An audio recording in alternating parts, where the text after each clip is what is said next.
Good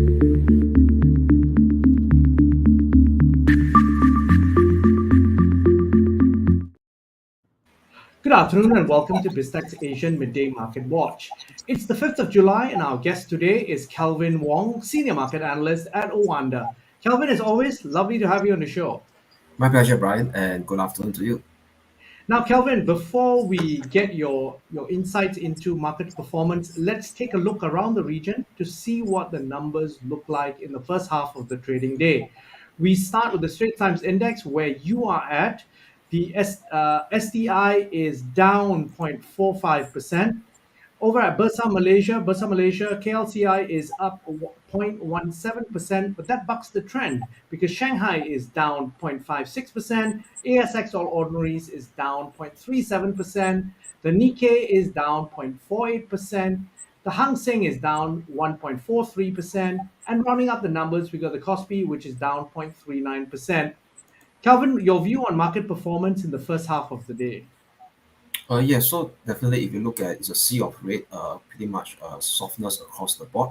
So what we could see is number one, we do not have any leading indicator from the state of the US stock market. Why? Because they were closed for a public holiday yesterday, which is their Independence Day, 4th of July. So markets in Asia right now is actually taking the cue from key data that is out from China, which is its major trading partner in terms of capital flows and in terms of import and exports with China. So what we have today this morning is China, the Caixin services, the services PMI data. So this Caixin PMI data is slightly different from the official MBS one because Caixin actually covers more SME corporation in China. So it gives us a better whole or a wholesome feel of the exact services sector situation in China. Yes, numbers came in at 53.9 for June. So I think that's above 50 is indication in the mode of expansion. But however, this 53.9 right for June, it's the lowest figure in 5 months. So what is what we are actually talking about over here is we start to see a growth slowdown since 5 months ago. So that actually boils down to a bit of jittery mood in the market space right now. Obviously, is that hey, the services sector in China in the next couple of months may not hold well so rosy. Perhaps we could actually start to dip down to a contractionary mode below 50. So that's actually explain the lackluster movement in the Asia stock market as we see at this juncture. But that's just an overall perception that we've had in the last few months that basically the China recovery is not what everyone expected it to be.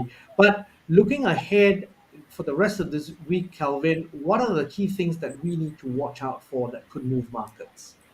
Okay, so definitely, if we look at from a geopolitical standpoint over here, is that U.S. Treasury Secretary Janet Yellen, she's now in China visiting top officials. So at this moment in time, we don't know who are the names of the top officials. But the based on sources that's being quoted by the media, very unlikely she will actually meet face to face or impromptu meeting with Chinese presidency.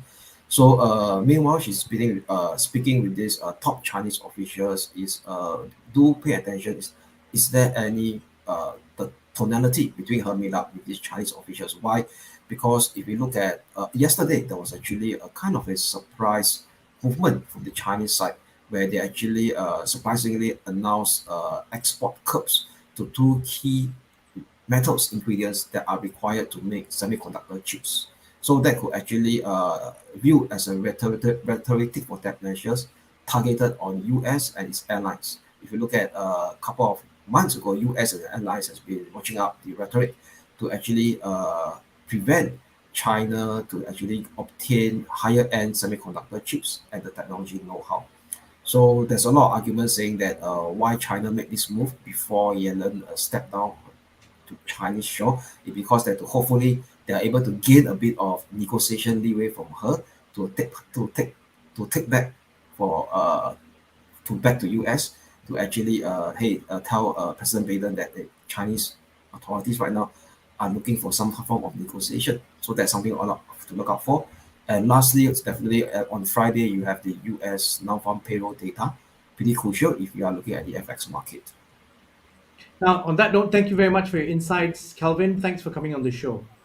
My pleasure, Brian. We've been speaking to Kelvin Wong, Senior Market Analyst from Oanda on BizTech's Asian Midday Market Watch. I'm Brian Fernandez. This video and podcast will be on our website, www.biztech.asia, as well as our syndication partners, TV stations, radio stations, and websites. Thanks a lot for tuning in.